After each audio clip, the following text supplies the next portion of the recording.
Dua musuh Jokowi telah angkat bendera putih atau apa nih? Pak Adi Praitno, bahasa politik apa yang dimainkan oleh Pak Jokowi? Apakah itu kehebatan lobby-lobbynya atau apa nih?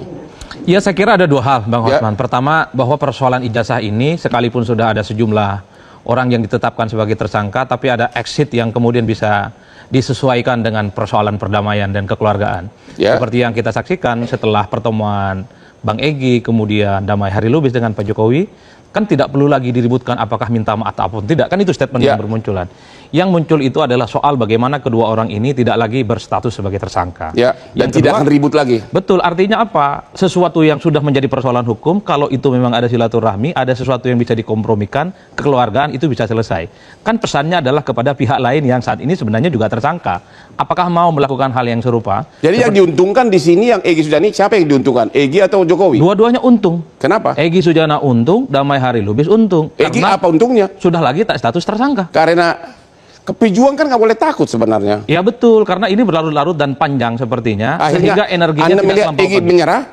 Kalau saya tidak menyerah, tapi ini cari win-win solution. Win-win solution. Bagi Pak Jokowi minimal ya, dari sekian begitu orang yang ditetapkan sebagai tersangka, ada dua orang yang mungkin dalam tanda kutip insaf dan mengakui kesalahannya. Analisa saudara ada nggak di belakang layar tawar-menawar? Kalau soal begini Bang Hotman, kan tidak perlu harus disebutkan soal tawar-menawar ataupun pernyataan secara terbuka, tapi ketika Egy Sujana mengatakan Pak Jokowi itu berakhlakul karimah yang cukup baik, ketika tulis buku dan kasih buku ke Pak Jokowi disebut sebagai cerdas, berani dan militan, itu kan melampaui pernyataan minta maaf. Betul bahwa publik mengatakan ini adalah permintaan maaf yang call-nya tinggi, harganya terlampau tinggi.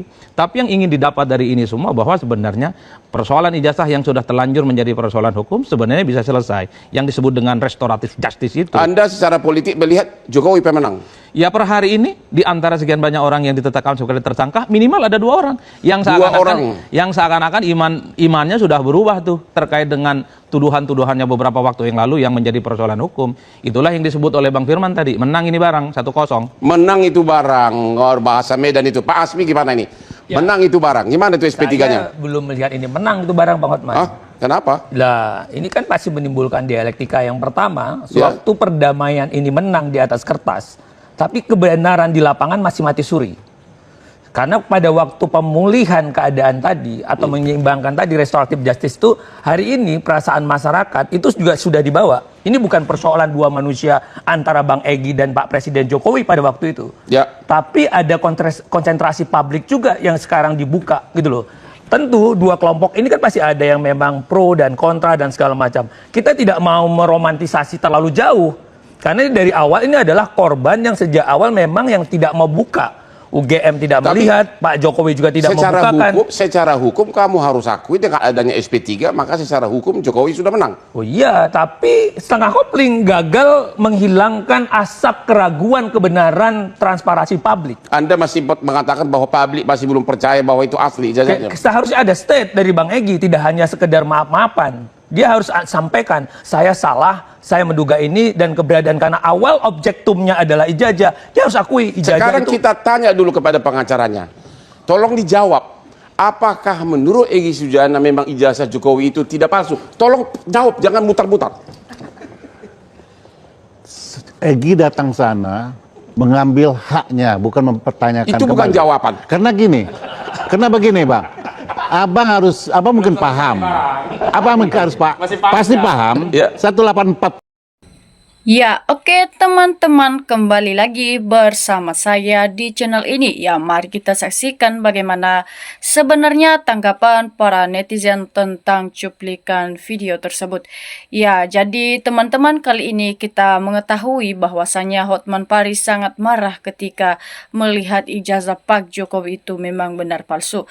Jadi yang paling kita pikirkan bahwasanya ijazah Jokowi itu bisa palsu karena dirinya yang selalu memikirkan kekuasaan. Makanya dia berpikir untuk merekayasa ijazahnya sendiri sehingga jadi presiden kita yang ketujuh.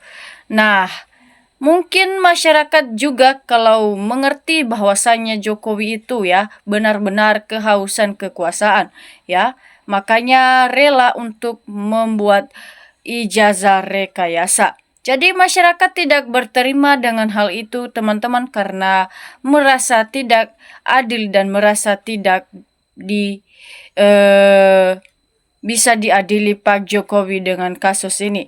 Nah, kemudian teman-teman kata mereka di sini itu teman-teman ya, tetap tidak percaya kalau Jokowi punya ijazah, sudah pasti dia menunjukkan. Tetapi karena tidak mempunyai, maka dia sebenarnya ataupun sepenuhnya tidak mau datang ke persidangan. Ya, bagaimanapun cara kita memaksakan Pak Jokowi tetap saja tidak datang ke persidangan. Nah, masalahnya sekarang teman-teman ya, jadi Jokowi itu kenapa tidak pernah datang di persidangan? Karena memang tidak ada ijazahnya. Ya, jadi makanya Hotman Paris pengacara Jokowi itu sangat marah ya. Mungkin dia tidak suka dengan alasan dan tidak masuk akal alasan Pak Jokowi sebenarnya tidak hadir di persidangan tersebut. Nah, setuju ya kepada Mahfud. Katanya Roy Suryo nggak boleh ditahan sebelum ijazah Jokowi ditunjukkan, yang disita adalah polisi. Ya, betul sekali. Mereka sangat setuju kepada Pak Mahfud MD ini karena Roy Suryo sebenarnya itu mengatakan atau memihak dengan kejujuran. Bukan seperti kepolisian saat ini memihak kepada kebohongan dan melindungi juga Mulyono alias Jokowi. Jadi ya teman-teman ya, Jokowi itu makanya dia menitipkan Kapolri ataupun kepolisian itu waktu menjabat dulu supaya nanti ketika ketahuan kelicikan yang dia lakukan ini seperti memalsukan ijazah sendiri, tidak ada ataupun ada yang melindunginya ya. Jadi makanya Jokowi itu sangat pintar untuk membuat berbagai aturan ya. Makanya dia mengangkat Kapolri ini supaya nantinya ada yang melindunginya ataupun yang membelanya tentang kasus ijazah ini ketika sudah diketahui masyarakat. Nah, jadi makanya Pak Mahfud ini sangat berpihak kepada Pak Roy Suryo CS ini karena dia tidak mau ditahan Pak Roy Suryo CS ini karena memang betul-betul yang dilakukan Pak Roy Suryo ini adalah demi memajukan negara Indonesia. Jadi mereka sangat setuju ketika Bang Roy Suryo tidak ditahan. Melainkan yang ditahan saja adalah kepolisian, sebaiknya dibubarkan saja. Daripada bikin heboh-heboh terus negara kita, lebih baik dinepalkan orang yang tidak bisa kita percayai teman-teman. Nah, jadi Bapak Hotman ini adalah pengacara yang sangat besar. Dia jago hukum dan dia tahu mana yang benar dan yang salah ya. Nah, jadi Pak Hotman ini sebenarnya mengatakan yang sejujurnya, bukan seperti pengacara-pengacara lainnya yang hanya suka disuap saja ya. Dia tidak suka disuap Pak Hotman ini karena mungkin dia sangat suka ketika melihat orang yang sangat jelas-jelas aturannya. Nah, teman-teman, mereka katakan juga di sini ini, masak iya ya, orang se-Indonesia mau dibodoh-bodohi oleh seorang yang punya ijazah palsu. Nah, betul sekali pernyataan salah seorang masyarakat ini teman-teman ya. Kita di Indonesia, masa satu orang pun tidak ada yang sadar ketika bahwasanya kita telah dibodohi oleh orang yang memalsukan ijazahnya atau orang nomor satu pembohong di Indonesia ini ya. Di mana kita sekarang? Ya, mungkin ada juga alasannya mengapa tidak ada satupun orang Indonesia yang mengetahui hal ini.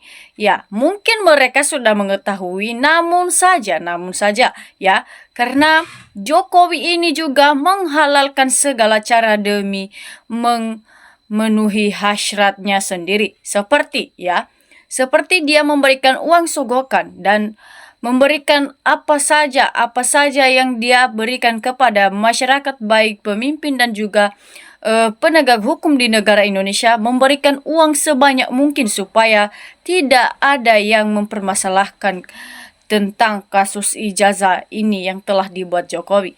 Nah, bukan orang Indonesia tidak tahu masalah ini, hanya saja karena mereka telah disogok oleh Jokowi, ya. Dari situ terbukti bahwasanya Jokowi memang sangat-sangat licik dalam hal ini. Nah, teman-teman, kata mereka juga di sini itu, teman-teman ya, maju terus, jangan pantang mundur demi kebenaran. Untuk Jokowi, tunjukkan ijazahmu di pengadilan, ya, jangan memberikan alasan lagi yang tidak masuk akal. Nah, mereka berpesan kepada para pengacara dan juga para RRT ini supaya tidak pantang mundur dengan masalah ini sampai selesai, ya. Tak perlu takut dengan para termul Jokowi ini, karena termul Jokowi ini hanya sebatas mengotot, tidak ada bukti, ya. Jadi untuk Pak Jokowi, silahkan tunjukkan ijazahmu di persidangan, jangan membuat alasan yang tidak masuk akal, teman-teman. Nah, jadi teman-teman, kata mereka juga di sini itu, marah rakyat mendengar ocehan termul. Bahaya jika orang yang belum jelas dikriminalisasi, apakah tidak takut jika rakyat marah, ya. Jadi mendengar termul ini yang tidak bisa menilai bahwasanya ijazah Jokowi itu memang benar-benar palsu. Jadi mereka sudah sangat buta dan sudah dibutahkan dengan uang Jokowi, ya. Makanya uang sekarang itu adalah segalanya, seperti yang dilakukan Pak Jokowi, ya.